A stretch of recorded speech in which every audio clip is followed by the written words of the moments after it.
I had this brilliant idea one Friday morning. Take a solo road trip from Los Angeles to Las Vegas. Just me, my old Honda Civic, and freedom.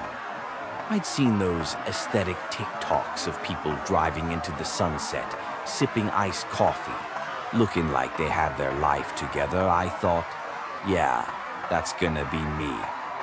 It wasn't. The moment I left my driveway, my car started making this weird sound. You know, that metallic clunk that says, "You should have checked me before trusting me." I ignored it. I turned the music up louder and pretended everything was fine. Classic American solution. Halfway down the highway, I realized I forgot something important.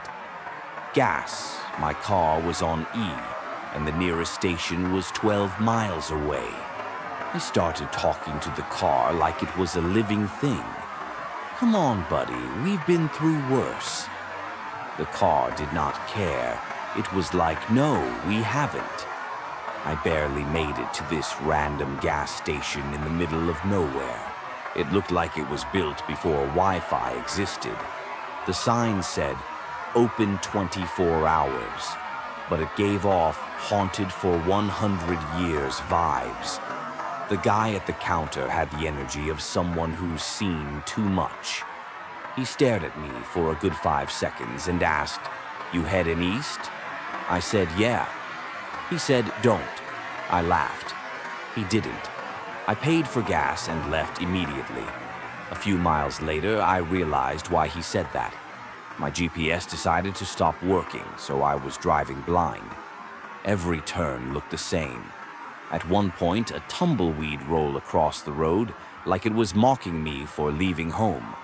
Then I saw a diner. The sign said Sonny's Pancake Barn. I thought, perfect. Food, directions, and maybe Wi-Fi inside was one old guy eating pancakes, like he'd been there since 2005. I asked if he knew how to get back to the main road. He said, "You're not from around here, are ya?" I said, "No." He said, "Yeah, you smell like GPS." He gave me directions, which turned out to be a dirt road with more potholes than pavement. My car sounded like it was being beaten up by the earth itself.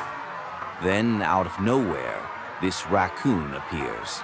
It jumps onto my hood and just stays there, like it owns the place I named him Jeff. Every time I stopped, Jeff stared through the windshield like he was judging my life choices. I tried honking, yelling, even playing loud music. Jeff didn't flinch. I think he actually started enjoying the ride. By sunset, I was exhausted. I found this shady little motel called Sleepy Bear Inn. The front desk guy gave me a key attached to a giant wooden spoon. For some reason, the room smelled like a mix of cigarettes, dust, and regret. I turned on the TV. It only played static and local weather for a town I wasn't even in. I lay there, trying to sleep. When I heard scratching, I thought, great, now I've got rats. I turned on the light. It was Jeff. He somehow followed me inside.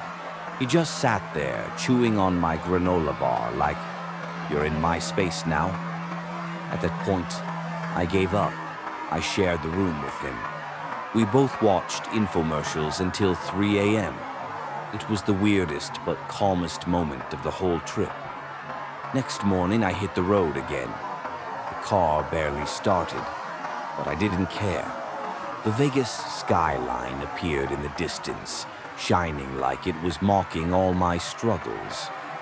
My check engine light came on again, but I was past the point of caring. When I finally reached the city, I parked the car, looked at Jeff in the back seat and said, "We made it, buddy." He looked at me once and left.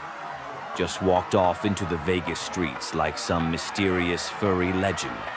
I sat there, tired, broke, and covered in gas station coffee stains. But honestly, it was the best, worst trip of my life. Because sometimes you don't need the perfect plan. You just need a stubborn car, bad decisions, and a raccoon named Jeff.